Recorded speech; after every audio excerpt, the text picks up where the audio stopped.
This is the Magic Man, tennis preacher, pastor, psychic, coming back at you again with another video.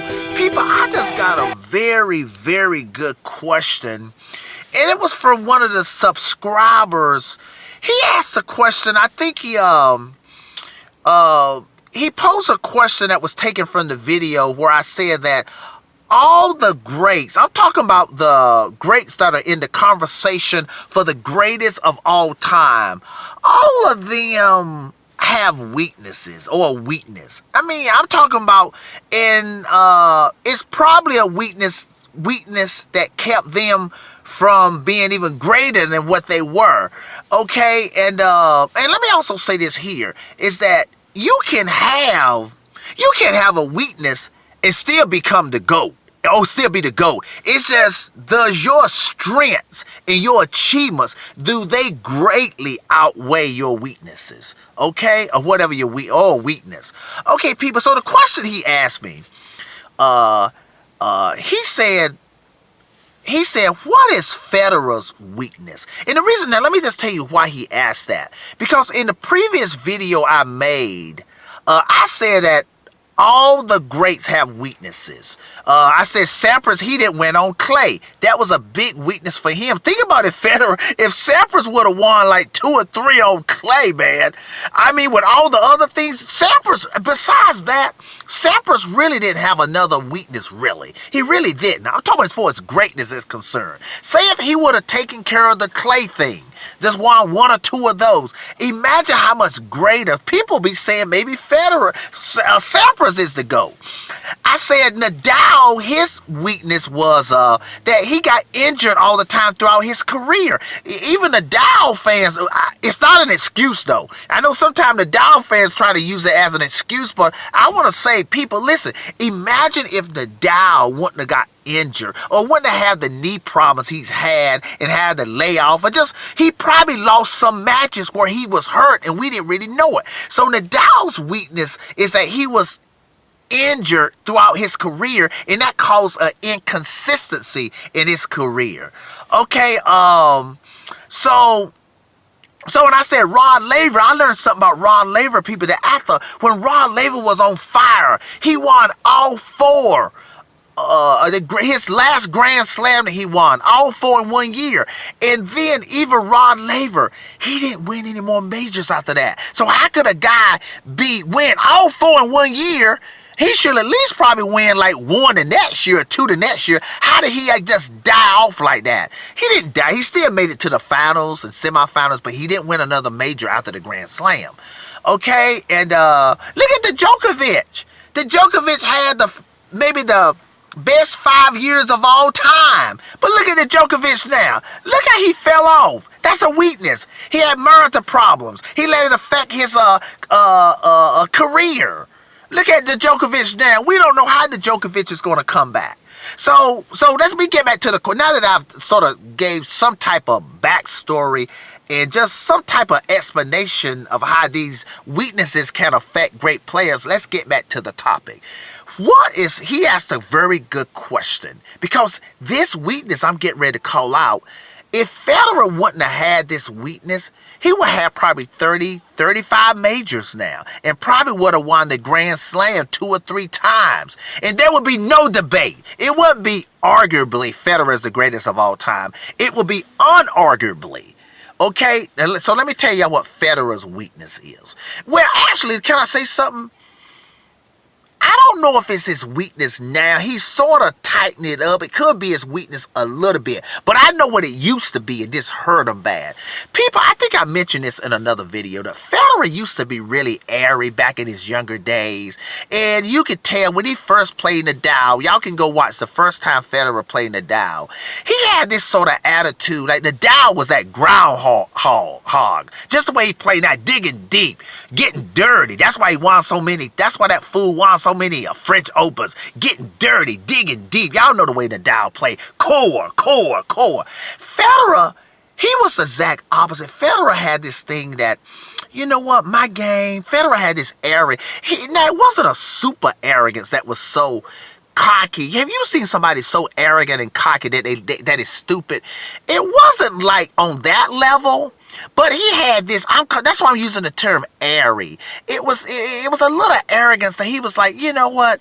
I ain't got to dig deep to beat Nadal. I'm better than him. Even though he beating your behind on clay. Yeah, I'm better than him, and my game looks more beautiful than his game, and everybody says that anyway, and I'm greater than he is, and I don't need to change my game for this groundhog, and his game sort of looks ugly. Federer didn't really say that, but I know he was sort of thinking that. His game is ugly compared to the way my game looks, my style, and my expansive repertoire. And you know what? That arrogance, that's a weakness. See, a lot of people, when they think about a person's weakness, they look at things like backhands. Like they said, well, Federer had problems with Nadal. Federer's backhand couldn't handle Nadal's topspin. Y'all, that's the surface. Because look what Federer did to Nadal in the Australian Open. See, y'all remember, I'm going to get back to that weakness thing in a second. But let me say something. I knew Federer was going to beat Nadal in the Australian Open. I'm going to tell y'all why the day before, people. Federer, he admitted. See there? Here we go again. He wasn't airy anymore. He faced up to it. The day before, he said, you know what? And this got to do, he said it in a different way than what I just said it. But this is Federer's exact words. Just go check Federer's post-game news conference the day before the Australian Open, okay, of 2017. Federer said he let Nadal get in his head. See there? He let Nadal, and then he said worse than that. He brought it from the clay court to the other surfaces. Y'all remember Nadal beat Federer in 2008 Wimbledon. Everybody knows about that. So what I'm saying is, have Federer not being airy and being more humble and said, hey man, I got a beautiful game. I got a bigger repertoire than this guy. I'm better than this guy, but this guy got something that I need. I need to dig deep. If Federer would have dug deep, and I'm talking about be willing to get dirty and work it out. Because back in those days, people, Federer was pretty well like this here. With all those majors he won, it was pretty well on cruise control. If Federer's level was not on, he pretty well started shanking balls. He didn't try to dig deep and work it out. Now, you remember I told y'all now, Federer got a good B game. He just don't depend on the A game. Like, even against Goffin, when Federer lost just last month against Goffin.